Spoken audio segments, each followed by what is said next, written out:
Welcome to today's crisis simulator. I'm really excited to get into this with you. I'm going to take you through a crisis today. This is what we're going to be talking about. So your CEO is trending. There's a video. It looks real, but it isn't. What do you do? So we're going to talk through this crisis. It's going to be a bit of a choose your own adventure scenario. We're going to use some polls. We're going to use the chat to say, okay, what would you do at each stage of the crisis?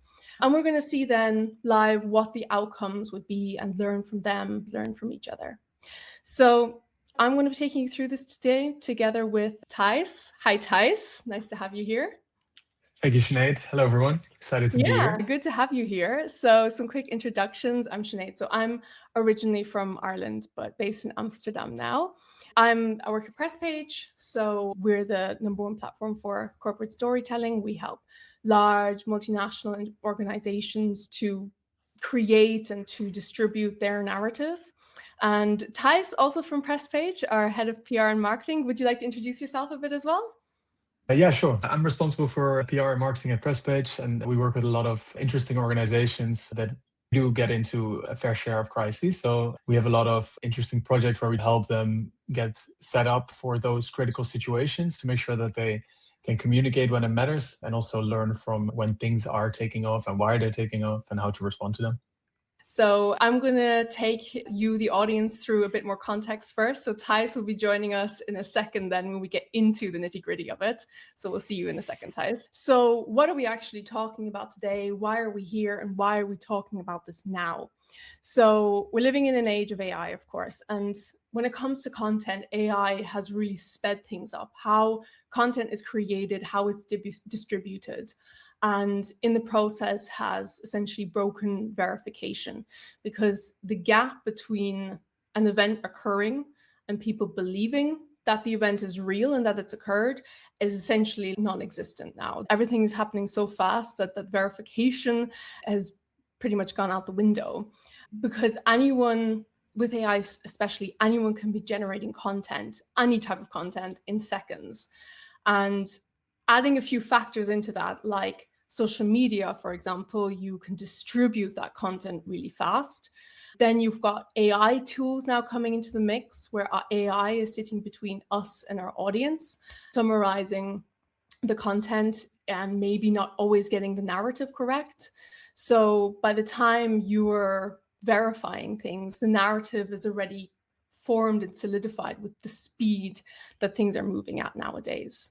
Why is it also so different now than it was before? Because especially with the age of social media, we've dealt with misinformation before. This is not a new topic, but it's no longer just about misinformation. It's about believable disinformation. And to show you guys, I've got this nice little infographic to talk about the different types of information and the types of news. So information can either be true or false, fake or true, and it can have positive intent and negative intent. So misinformation is what we were dealing with a lot before. And misinformation is false information shared unintentionally. The intent is not to do any harm with it. But disinformation, what we're dealing with today, is deliberate falsehoods designed to mislead or harm. So they're being created and shared with the intent of harming a brand, a person, whatever it may be. So the problem is that falsehoods, this fake news, spreads 6 times faster than the truth, which is really annoying for people like us, basically. So deepfakes or whatever disinformation it may be only needs to be good enough to spread. And again, we've got factors coming into play, like journalists are under pressure. They need to be on top of the story as quick as possible. So, speed is going to sometimes beat getting the facts 100% correct every time. And this topic of AI is going to keep coming up, these AI-generated summaries being between us and our audience. And these summaries, as well as content that's created around the deepfakes, for example, screenshots, etc., can outlive the corrections that we make. And we're going to talk today about how to help those corrections actually outlive the fake news. But we're basically competing now with a version of reality, not just correcting facts like we used to be with misinformation. And why, talking about this in the communication context, this is so important is because PR professionals are really in the hot seat when it comes to these situations, right? You're often the first point of contact. You're expected to respond very quickly. And you've got a lot of stakeholders who want to hear something quickly and want to hear something accurately. There's a lot of emphasis around getting the right message out there as well. We talk a lot with our customers about how they're experiencing how AI is changing their job, how it's changing the process that the crisis follows, and they're really feeling the pressure that's on them to get things right.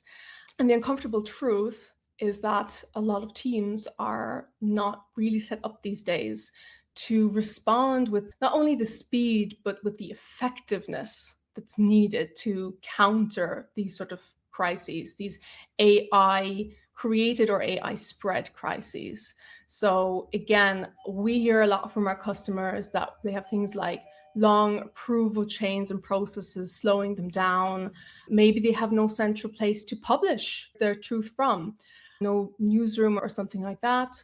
They may not have pre-agreed holding statements, or their crisis playbook may not be up to date or optimized for the situation. And there's this over-reliance on media to get it right.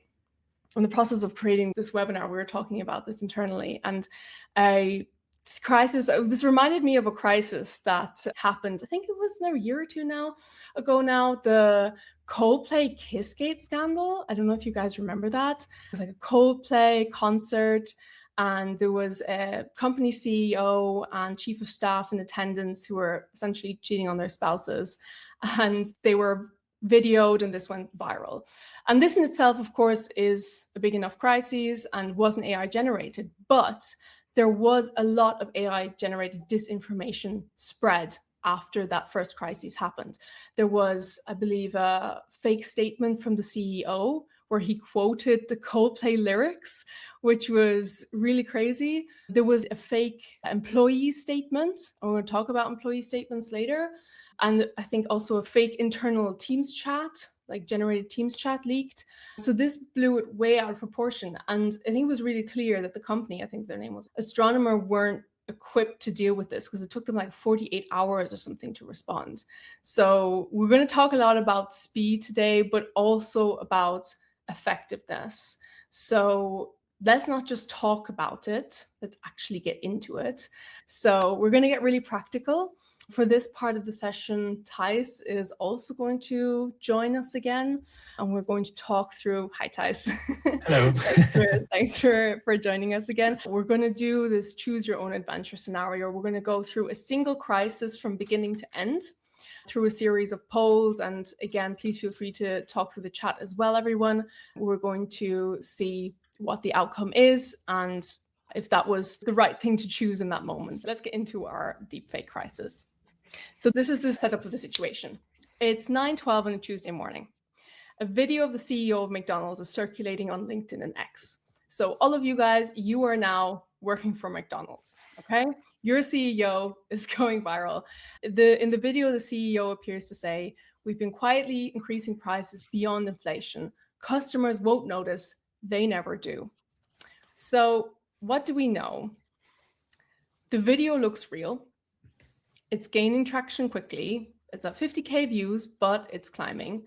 And there's no confirmation yet if it's real or fake. So you don't actually know at this stage if this is real or not. It looks real, okay? What's happened up until this point? You got pressure from the media. So you've got an email from a journalist saying, "We're running a story on this. Can you confirm if this statement is real?" Internally, of course, communications is blowing up. People are asking, is this real? Do we need to respond? Customers are asking branch managers. And of course, customers are then putting pressure. They're tagging the brand on social media, accusing, asking, so have you been overcharging us? And then AI is obviously in the mix too. And when people are asking AI, ChatGPT, Claude, their LLM of choice, it's saying, yes, McDonald's CEO has admitted to increasing prices beyond inflation, because that is the information that is out there right now. So you don't have all the information, which can often be the case, but the story is already moving. So what are you going to do? So this is the first step of the crisis. There will be more steps to come, but you're going to see a poll on your screen, and there's 3 options. So what would you do in this situation? Would you, number 1, wait for internal confirmation before saying anything? Number 2, would you publish a short holding statement on your newsroom immediately? Or number 3, would you respond only to the journalist? You know they're running the story. Are they going to be your priority? This is also a question of priority, guys. So maybe you would do more than one thing, but what were you going to prioritize? Okay, nice. We've got the poll on the screen, the results. We're saying majority of people will publish a short holding statement. Right now, 75% are going for that. But we've also got some people waiting for internal confirmation. Are you all locked in, guys? Internal confirmation is winning. Okay, let's close the poll, guys, and let's talk about these results then. So majority of you chose wait for internal confirmation. So this, I don't know, Teis, about you. I think this was really interesting. First, number 2, I think we had number 2 winning, the publish a holding statement, but then we've come back to internal confirmation. So you're waiting until you have the full confirmation. In this case, what happens is the first headlines are going live without your input. So something along the lines of McDonald's is accused of misleading customers. And because your voice is not in the space yet, we've got a lot of speculation filling the gap. So this is our first option. This is what majority of people chose. Teis, what do you think? There was quite some back and forth there. What do you think about these 2 options that people were choosing?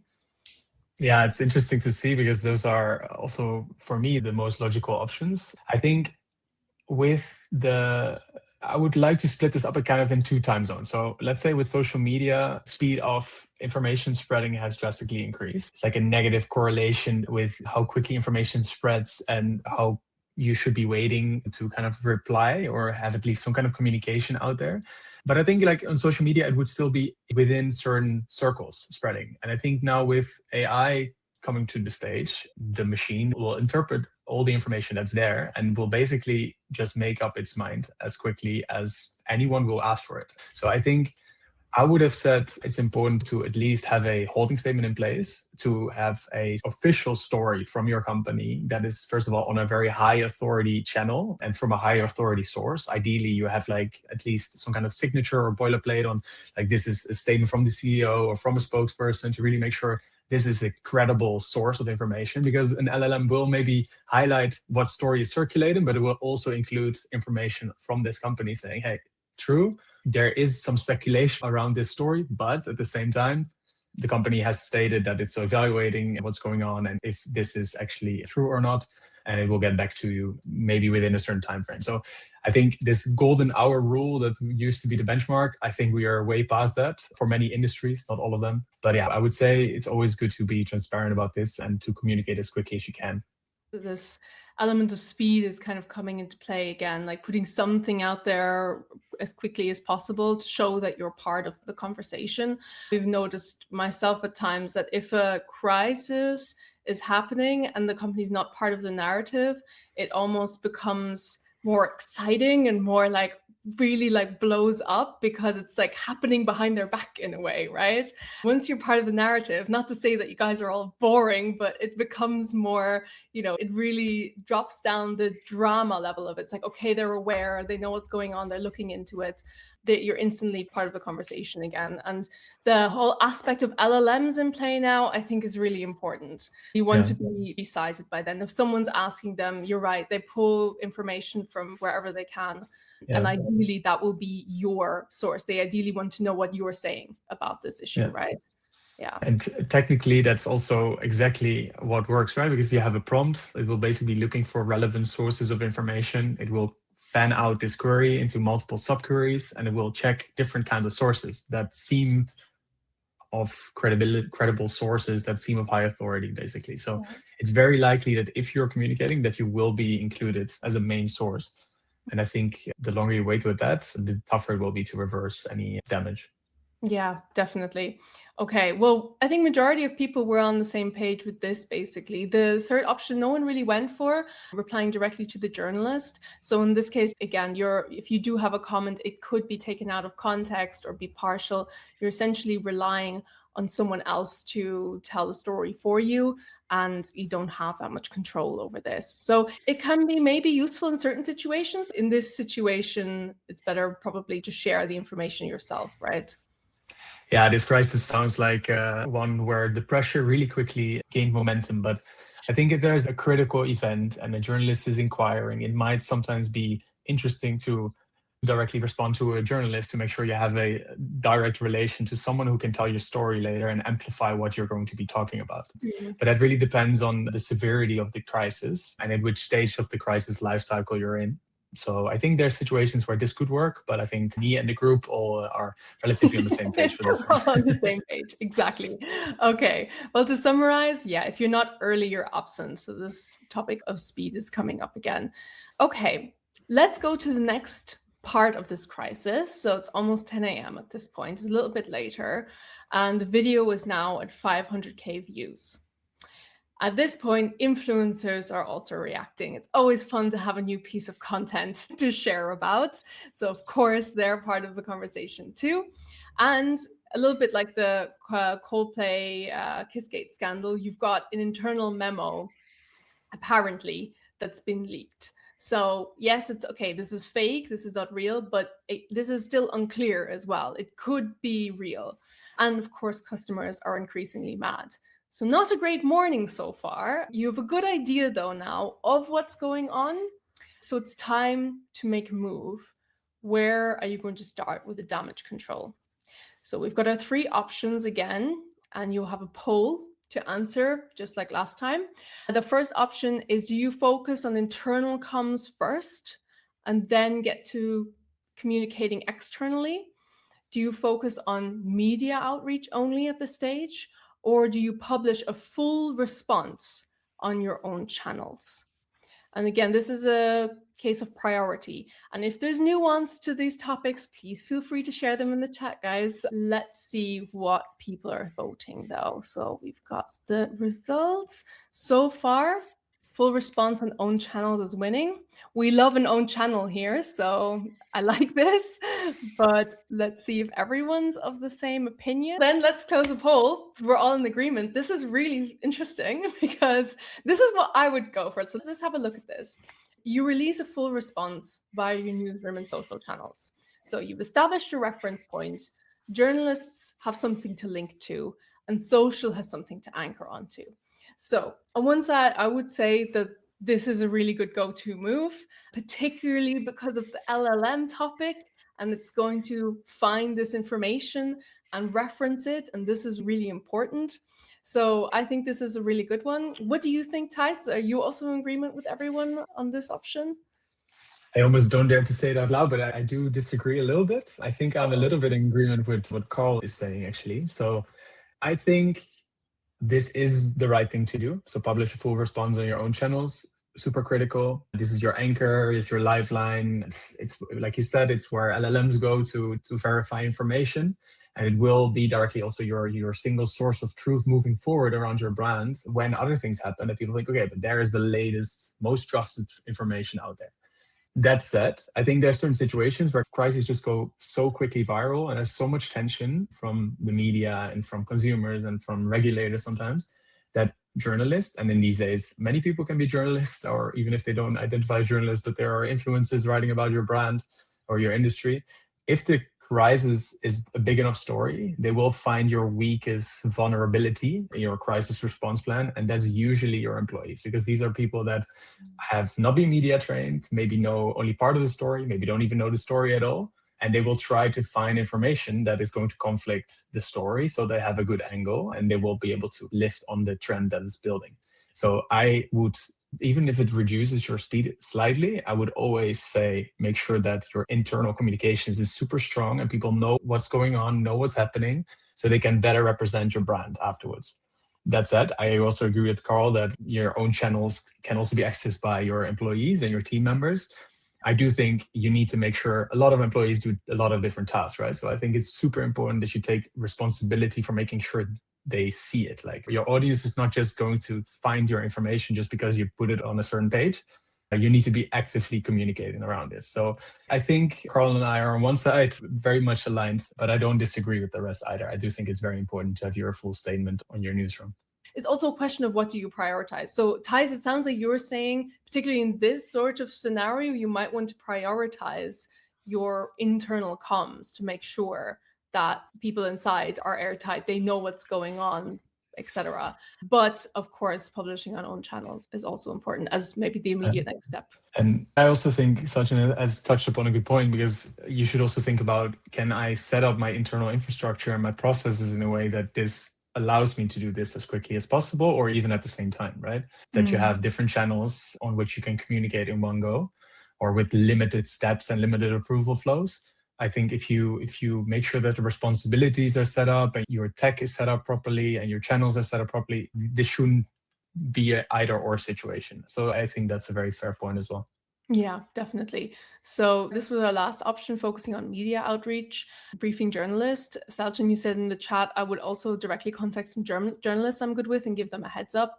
So I think what we're seeing so far, like hearing what you were saying, Teis, is that we do want to be firing in all directions a little bit. We want to have a lid on different things, but just focusing only on one area is probably going to have a bit of a weak spot. So in this example, if you only focus on media outreach, you could end up with inconsistent messaging, and again, no single source of truth, because yes, okay, outlets are putting some form of the story out there, but then you've got social media, you've got people asking LLMs, like we keep bringing up, they need to have something to reference to. So that's why the own channel is very important.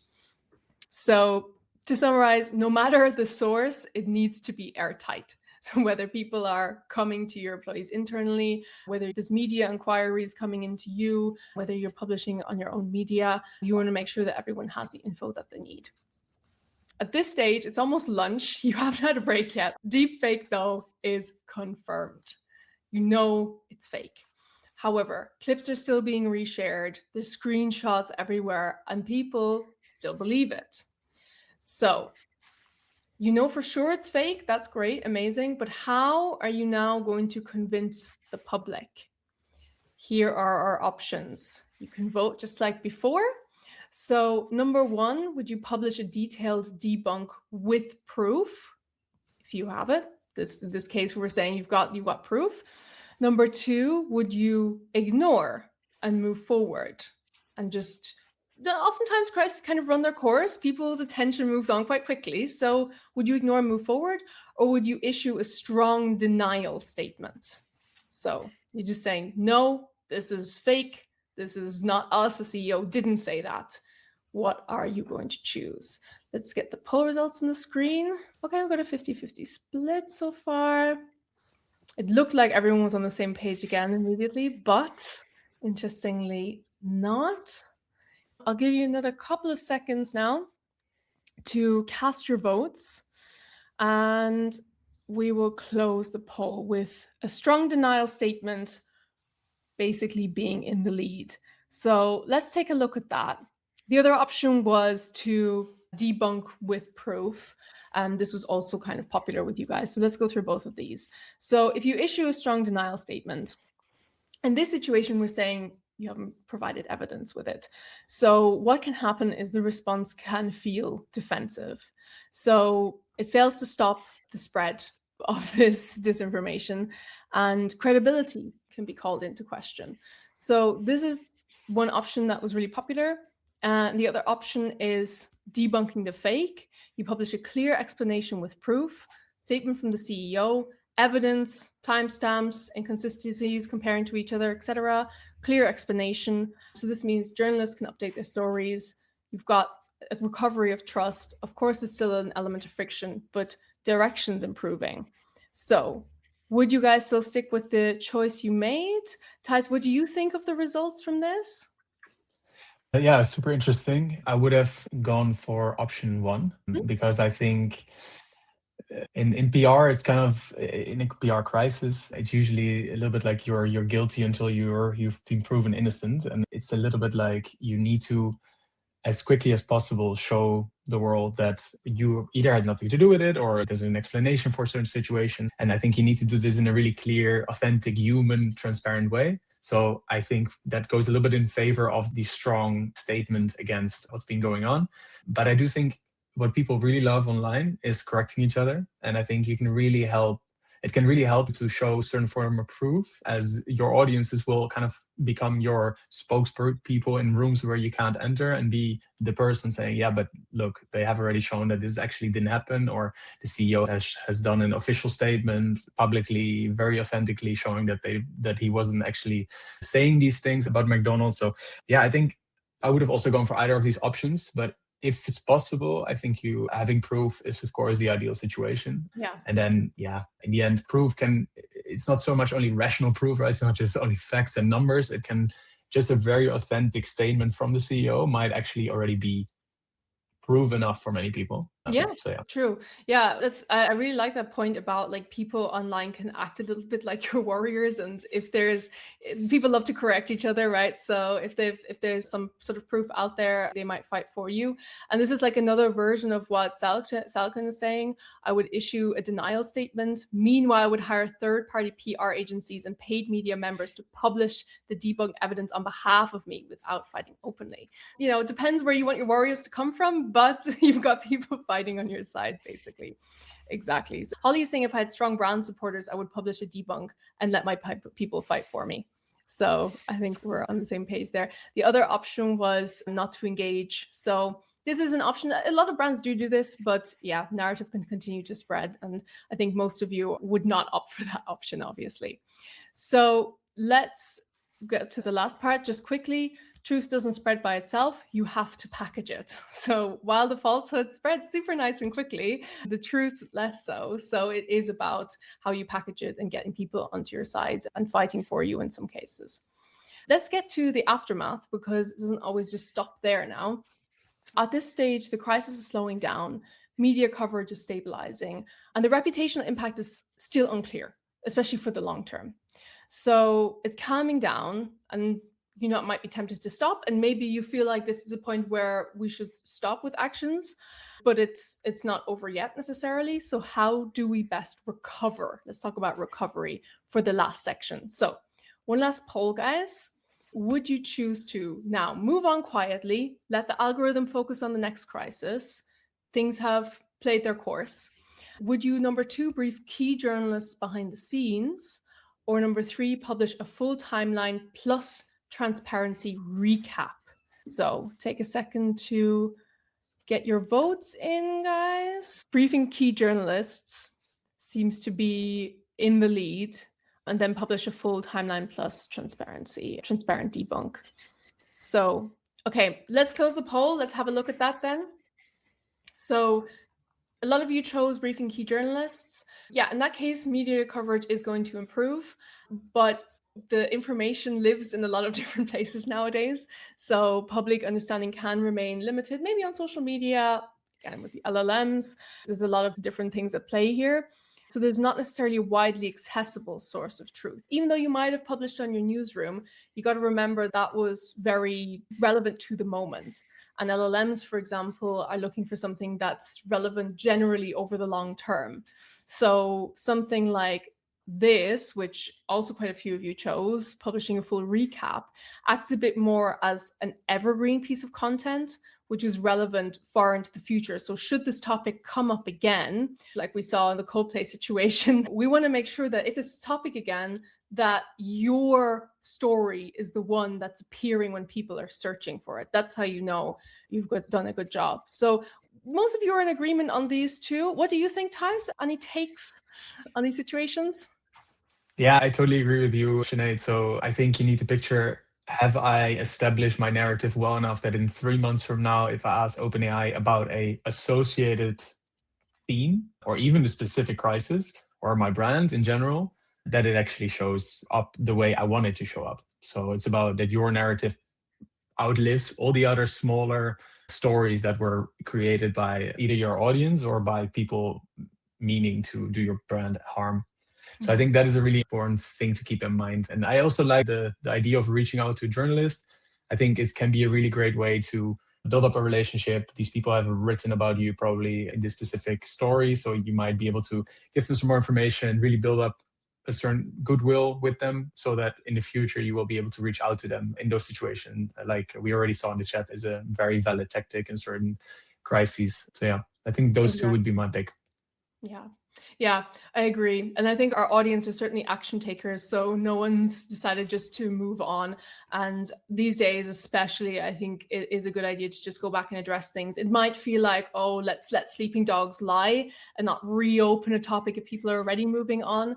But you really have to think long term beyond just the next week or so, actually into the months and years in the future, that if something comes up again, that you have something there that's really telling your story. So yeah, moving on quickly might be short term the ideal solution, but probably not long term. So a crisis doesn't end until the narrative stabilizes for the long term. That is the key here. So that's our crisis. Really appreciate all of the votes, all of the comments and the questions. We, with our customers, see them deal with a lot of different types of crises. And even though nowadays there's a new element at play with AI, they often follow a similar process. This is why we often refer to our crisis lifecycle framework here, which I think is relevant to speak to in regards to this situation too. Teis, you bring this up a lot and have a lot of knowledge about this framework and how it applies. Would you like to talk the audience through how it applies to this situation and how it's useful in general as well?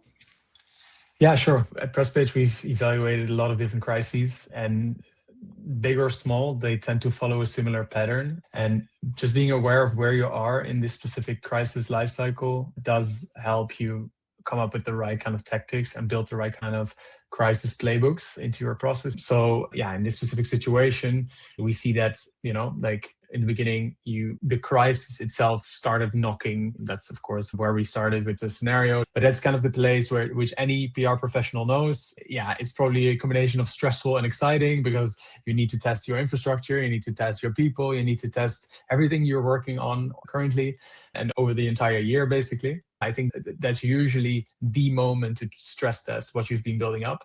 Then afterwards, we see that we went into kind of this escalation. So we started acting and we started also recovering already. And in the recovery phase, it starts to slowly die down. But this is also where we then start to think about, okay, how do we make sure our narrative outlives what has been communicated in this more hectic climax moment of the crisis? And if I go back a little bit, you see that the purple line here is also media pressure, and that's something like that doesn't directly die down. As you see here with the story from the Coldplay concert, it kind of continued way beyond what they probably had realized was their life cycle, their crisis. Then moving on, you kind of go to the real recovery phase. So there's not a lot of hectic moving back and forth anymore, but you actually start to think, what did we learn from this? What should we implement? And you start carefully kind of rebuilding your brand. And that might mean creating sub-content to start rebuild trust around a certain theme. In this situation, it was very specific to the CEO. So maybe this shouldn't happen directly, but it could be that a couple months later, you start to slowly make your CEO more visible in the media again and start maybe doing a couple of thought leadership pieces around his profile or letting him comment on certain themes. And I think that's in the end what you're trying to do, right? Like you're trying to rebuild some of the trust that you have lost. And that just requires a lot of different touch points and a lot of different efforts. Then moving on, you kind of get to the boring part where many people skip over, but it's probably the most important. So making sure that you see, okay, have retrospectives with your teams, find out where things broke in the process. So speak to different people, ask journalists for feedback, talk to customer support, talk to sales, talk to other customer facing teams to make sure that you really understand what went wrong. Maybe that should partly already be in the recover phase, but this is definitely something you should be picking up later on.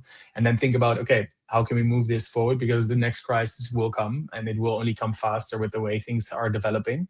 So make sure you have the right infrastructure in place, make sure the reporting lines are clear, everyone knows what to do, and that you actually are ready for the next time something comes up. And I think here you also see with sensing and framing, it's a little bit more on the issue management side of things. So it's not per se crisis response or crisis communication. With issue management, it's really about identifying the right issues in time or associated issues that are important to your brand and making sure that you start being part of the conversation early on. So that if something escalates, you're there and you can communicate and you have your contacts with the media and you have the right infrastructure in place. Yeah, I think that's in short what we've seen, and where we always, step one is always looking at this framework, seeing where we are in a crisis and making sure that we follow the playbook that we have defined.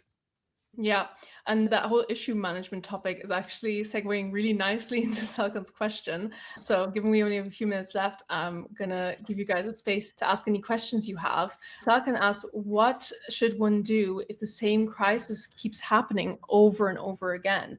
And Teis, you mentioned, there's an importance of identifying the topics that are important to your brand and keeping an eye on them. We talk a lot about this in relation to LLMs, making sure, seeing how is your brand being mentioned in LLMs, what is the general feeling of the public towards your brand, and different things like that. So there is an element, of course, of monitoring the general feeling, right? Do you have anything to add to that, Teis? I think it can really probably depend on the industry, the brand, etc. But yeah, have you got anything to say about that? Yeah, it really ties in, like you said, into the issue management part. So analyze your media inquiries, analyze your coverage, analyze how you show up in LLMs. We are also developing tooling for that at the moment. It's just important to understand the sentiment around your brand, around certain key themes in those channels, so you can quickly respond to those things. At the same time, there's maybe other crises that do keep repeating, and you might not directly be able to change anything about that because of how your industry works or because of certain stakeholders that you have to deal with.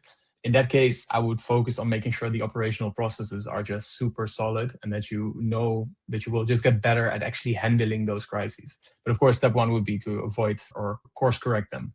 And of course, there's certain crises that are more avoidable than others as well. Like if something's really, really completely out of your control, well, okay, then it's more about the internal processes and how you can respond to that. But yeah, if there's an element of avoiding that's happening in the first place, then that's definitely the way to go. Chris asked, any thoughts on how to respond when other brands play off the crisis? I'm thinking about the ad done by Gwyneth Paltrow for another company, or should you respond? I see you've got a reaction to that, Teis. Made me laugh a lot, I have to say, when that came out. And I also really love the ones now. It's not really a crisis, but it's more of a critical kind of response of like Claude now having these ads to OpenAI about the fact that they announced they will be using ads soon. Yeah, I think there's a lot of, it's very amusing if you're not involved, of course. But yeah, no, it depends on the situation. I don't think there's a one size fits all here. Sometimes you just need to think about like, okay, this was also more gimmicky, right? It was about surfing this trend, and you are probably not trying to focus on the superficial vanity metrics around this, but you're trying to find like the core themes that you want to influence, the narrative you want to build. And that's not going to depend on one post or one ad. Otherwise, if you are, then you're putting a lot of your eggs, in my opinion, in one basket, and it can really quickly backfire. Yeah, that's a very good point, to be honest. I know we only have a minute left, so we'll slowly wrap things up if no one else has anything to share. If you are interested in how PressPage can help you get a handle on your crisis comms, or you're also interested in this AI topic that we talked a lot about, how to make your content visible to AI, how to navigate with the situation while LLMs are sitting between you and your audience, yeah, please feel free to have a chat with us. We're always very happy to engage with these topics. Thanks so much for being involved. Thank you, Teis, for being so free with your opinions and for joining me in this little session. It was super fun. And yeah, thanks again, guys. It was really nice to do this with you all. I hope you found it interesting and you can take something away from here. Please feel free to reach out to us if you want to discuss any of these topics. And yeah, stay tuned. We'll be back with more topics in the future. So wish you guys a wonderful day. In the meantime, we'll see you next time. Bye-bye. Bye-bye.